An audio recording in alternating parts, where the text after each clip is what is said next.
Harry's Wife, part 102.39. Is Spotify onto her? Hello, I'm H.G. Tudor. Many narcissists, in order to pursue the prime aims, whether it consciously, in rare instances, or subconsciously, in the majority of cases, are flexible when it comes to the use of what everybody else understands as the truth.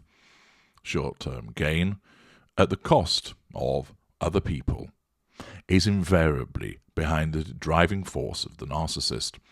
This can mean trampling on other people, jettisoning other people, telling lies about other people, not delivering, either in whole or in part. There's a whole raft of behaviours that exemplify the approach of the narcissist with the absence of emotional empathy, sense of entitlement, lack of accountability, poor boundary recognition, grandiosity, and manipulative behaviours that all are exhibited as the narcissist is involved in the provision of certain things to others. As we know, some time ago, Harry's wife and Harry signed up with Spotify in a deal which was approximately $30 million. And of course, this yielded, in 2021, the square root of fuck all, with there being no content for the streaming platform created whatsoever.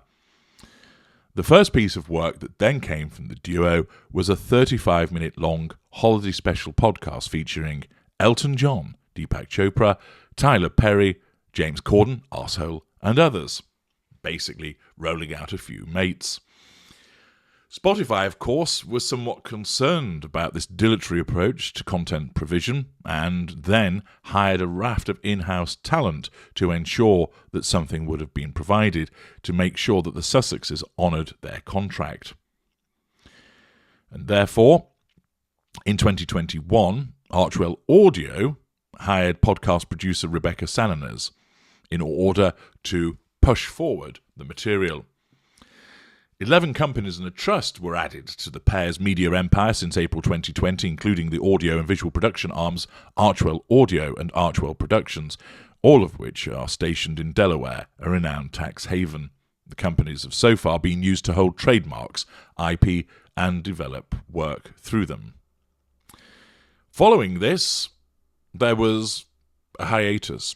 The holiday special came, and still no content. And I've explained elsewhere why it is that Harry's wife would take such a dilatory approach to the provision of actual content. Basically, a combination of the fact that she has no innate talent and her narcissism, meaning she focuses on other things and will take the money and will deliver only if she really has to. Other narcissists adopt an alternative approach. They have a tremendous work ethic. The provision of the material satisfies the prime aims. Take my prodigious output. I do so because it aids me in the pursuit of my prime aims. The more work I produce, the more people are informed, which allows me to extend my reach in terms of the assertion of control, drawing of fuel, but most importantly of all, the residual benefit of the extension of my legacy. Latterly, of course, we have now had the joy, in inverted commas, of the Archetypes series, which kicked off with a very short introduction of Archetypes, Don't Believe the Type, boom boom, followed with the Misconception of Ambition with Serena Williams, where Serena Williams, as a friend of Harry's wife, purportedly a close friend, but didn't know about the fire in South Africa in the nursery, that she was allowed to speak for a few moments, and Harry's wife commandeered the character traits of Serena Williams to suggest that they were on a par. I must have missed those Grand Slam titles that Harry's wife had won. There was a duality of diva with Mariah Carey, which of course provided us with the delicious prospect of Harry's wife receiving a healthy dollop of challenge fuel when she was called a diva by Mariah Carey, and then the attempt to nullify that threat to control by Harry's wife thereafter, as she effectively crept back into the studio for the purposes of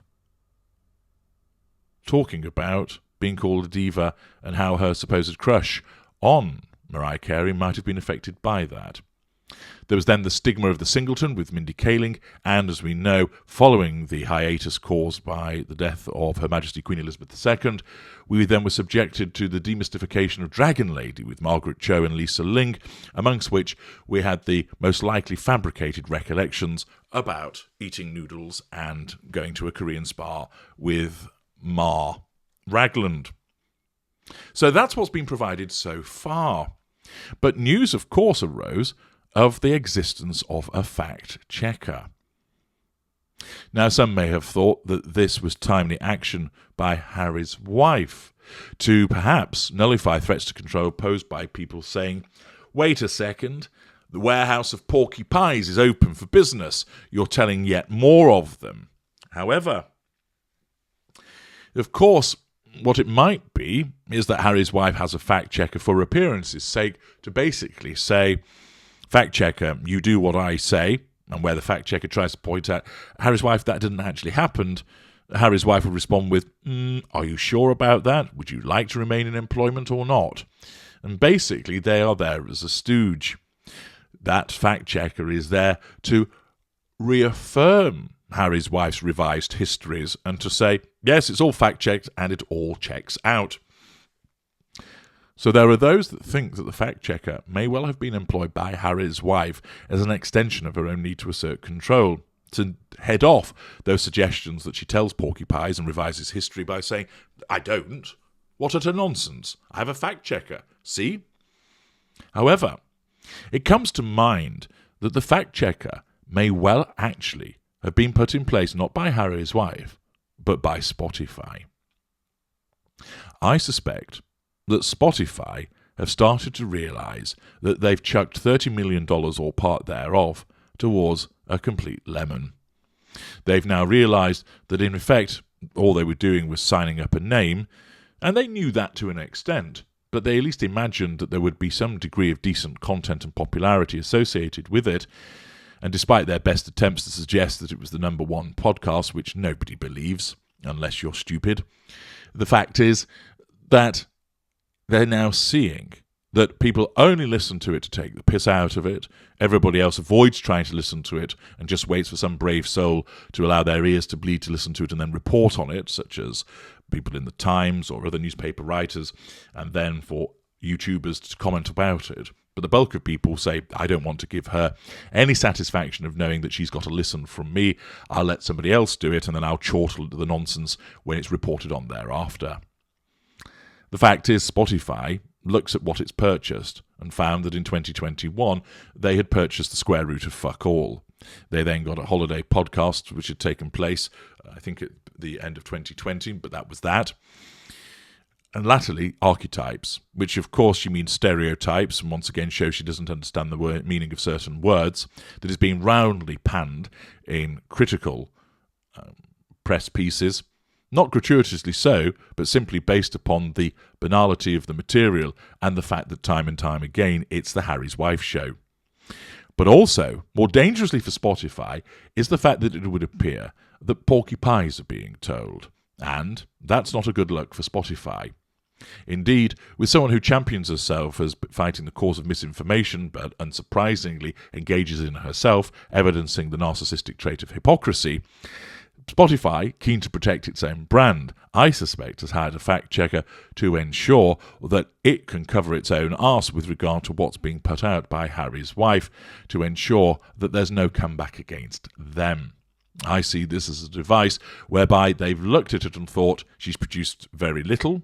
What has been produced has taken ages. What has been produced is not very good. The public don't really like it. It's been lambasted and lampooned regularly by other individuals, and more worryingly, there's a suggestion that many of the things that are actually being said aren't true, and we need to do something about that.